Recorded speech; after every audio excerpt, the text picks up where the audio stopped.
नमस्कार मंडळी. आजची आपली रेसिपी नागपूर, वर्धा, यवतमाळ या परिसरात अतिशय प्रसिद्ध अशी रेसिपी आहे. पांढरकवळा डाळ आणि नामदेव राईस. पालक स्वच्छ धुवून बाजूला ठेवला आहे. या रेसिपीचं चविष्ट होण्याचं रहस्य हे खडे मसाले. रेसिपीचं सर्व साहित्य डिस्क्रिप्शन बॉक्समध्ये मिळून जाईल.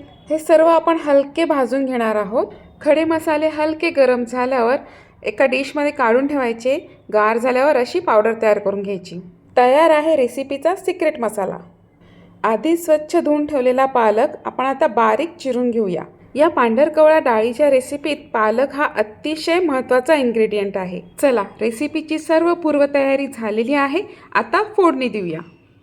एक पॅन घ्यायचा आहे. त्यात आपण तेल घालून ते तापू देणार आहोत. हॉटेल आणि रेस्टॉरंटमध्ये तेलाचं प्रमाण थोडं जास्त असतं. तुम्हाला किती चमचमीत आवडतं त्या प्रमाणात तुम्ही तेल घेऊ शकतात.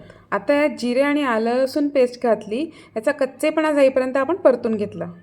आता पॅनमध्ये बारीक चिरून ठेवलेला पालक घालून हे व्यवस्थित मिक्स करून घ्यायचं आहे. पालक घातल्यावर गॅसची फ्लेम हाय ठेवायची आहे. हाय फ्लेमवरच हे सगळं करायचं आहे. पालक शिजून मऊ झाल्यावर त्यात तिखट, हळद, धणेपूड आणि पांढरकवळा डाळीसाठी तयार केलेला खास सिक्रेट मसाला घालूया.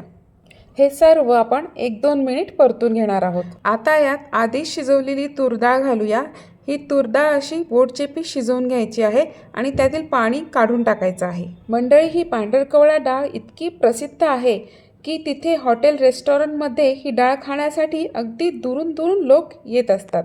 डाळीत चवीप्रमाणे मीठ घालून 2 मिनिट शिजू द्यायचं आहे. आपली पांढरकवळा डाळ तयार.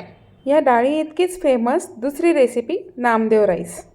या रेसिपीसाठी भात आधीच शिजवून ठेवायचा आहे. एका कढईत तेल तापल्यावर जिरं घालून त्यात कांदा परतून घ्यायचा आहे. सोबतच टोमॅटोही परतून घ्यायचा आहे. हे परतून झाल्यावर त्यात 1 चमचा पांढरकवळा डाळ घालून व्यवस्थित एकजीव होईपर्यंत मिक्स करून घ्यायचं आहे. आता यात आधीच शिजवलेला भात घालूया आणि हे सर्व साहित्य व्यवस्थित मिक्स करून घेऊया. बघा किती सोप्या पद्धतीने एका रेसिपीतून आपण दुसरी प्रसिद्ध रेसिपी तयार केली. पांढरकवळा डाळ आणि नामदेव राईस. मंडळी, तुम्हाला ही आजची रेसिपी कशी वाटली हे कमेंट सेक्शनमधून नक्की कळवा. तसंच तुम्ही महाराष्ट्राच्या कुठल्या भागातून ही रेसिपी बघत आहात तेही सांगा. ही पांढरकवळा डाळ तुम्ही पोळी, पराठा, नान यासोबत सर्व करू शकतात. आपली पांढरकवळा डाळ आणि नामदेव राईस तयार आहे. गरमागरम पोळीसोबत सर्व करा. कृपया माझ्या चॅनलला सबस्क्राईब करा, व्हिडिओला लाईक करा आणि शेअर करा. धन्यवाद.